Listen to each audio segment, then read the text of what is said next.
Here we go. It's time for a special pre-draft 5-minute major, and it is my distinct pleasure to bring along the chief European scout for NHL Central Scouting, that is. It is Janne Vuorinen, and he's going to talk about some of the picks that you will hear, some of the names you are guaranteed to hear on July 23rd and 24th for the NHL Draft. Good morning, Janne. How are you? Hello, it's my pleasure to be part of the program. Actually, I should say good afternoon for you. It's good morning for Yeah, you. that's correct. Yeah, it's very early. You're enjoying a beautiful day in Helsinki. Are you in Helsinki? Yes. Let's jump right into this. There's plenty as usual. Probably, about a third of the draft, third of the first round will go European because about a third of the league is European these days. But let's talk about the big three, if you will, and start with William Eklund. Your garden. He's a winger. Just how good is this kid, and who is this kid? Yeah, he had an excellent year with Duke Gordon in Swedish top league. He was the rookie of the year. Also in Sweden, he was the best junior player in the whole country. So he had a successful season. He's a smart player, good hockey sense, moves the puck well, good on one-on-one situations, and can really make the plays. And what is really stepping up from his game is that he is competing hard every shift, and he's really changing the momentum when he cuts the puck, and maybe he can improve his shot, and that way he could be even more effective as a player. Does he remind you of anyone, and is that unfair to just say, okay, this guy reminds me of this guy, because then you're putting expectations on him, but maybe that's not a bad thing.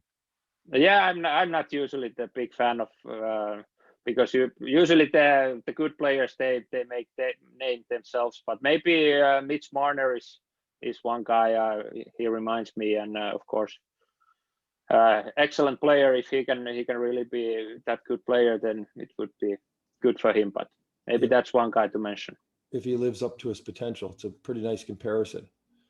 Another guy, I'm going to have to make a comparison on this guy because he's a big, tall left shot defenseman, and I mean tall. So Victor Hedman's 6'6" out of Modo, went second overall behind John Tavares back in the day. That would have been 2009.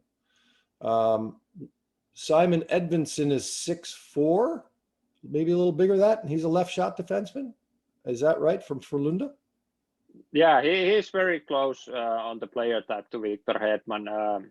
Really big guy, moves unbelievable well for his size, and he's got good skills, moves the puck well, and maybe Hedman at the time, I remember scouting him. He had a more offensive potential than Edvinsson has at the moment. Mm-hmm. Edvinsson split the season with the 3 teams under 20 in Frölunda, and also Allsvenskan, Västerås, and then Frölunda SHL team. So maybe the high-end skills, and he still needs to work. That can he score as well as Hedman, but on the other sides of his game, he reminds him a lot. Is he mean? He can finish the hits, and he's a tough competitor. Maybe not mean, but really solid and strong in battles, and tough to beat in one-on-one. A Finnish player from Karpat is Atu. We're trying to do this Americanized or Canadianized as for draft day, but it's Atu Raty basically, and he's a pretty decent sized centerman from Finland. Yeah, Atu was when the season started. There was a big expectations about his season, and he was projected to go really high on the draft, but he had a little difficult season. He lost his confidence early on the season, had some small injuries, and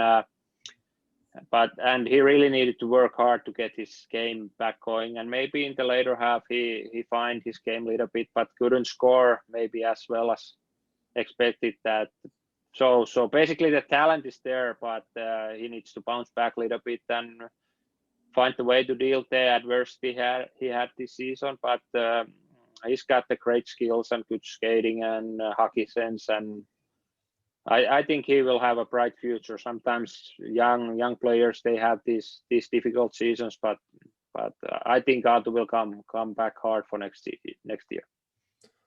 How close were Fabian Lysel or this Nikita Chibrikov from St. Petersburg? How close were these guys to busting into the top three for the Europeans, you think? Yeah, on the talent wise, they are definitely, and it's like kind of flipping the coin with those 5 guys that who's gonna go first. Maybe Eklund and Edvinsson are the top 2 guys drafted, but then after that it's always about the different teams and maybe what kind of needs they have and who they have drafted before. So it's very, very open, but there's a lot of good European talent in this year draft, and might be a little bit exceptional because of the COVID year. None of the chief scouts, they've been able to travel to Europe, so I think the teams, they need to rely more on the video scouting and also the local guys. So it's going to be interesting draft for sure. But you're impressed with the group. I mean, this is a strong first round for Europeans. Yeah, I think so. And also on the other hand, I think there's a lot of good players who might sleep a little bit on the draft, but there is a potential to find a really good players on the later rounds. And I think Tampa Bay now in the finals is a good example that you can find a really good players on the. Of course, they had Stamkos, Hedman, and Vasilevsky on the first round, but they have found a lot of good players on the later rounds like Kucherov, Point, Palat, Killorn, and Cirelli. So I think this draft might have a good opportunity to some teams to really get special players even on the later rounds. Janne, fantastic job. Everyone is ready. Eklund, Edvinsson, Raty. They know exactly what to look for, and they know exactly what to look for in the first round. Thank you, Rob.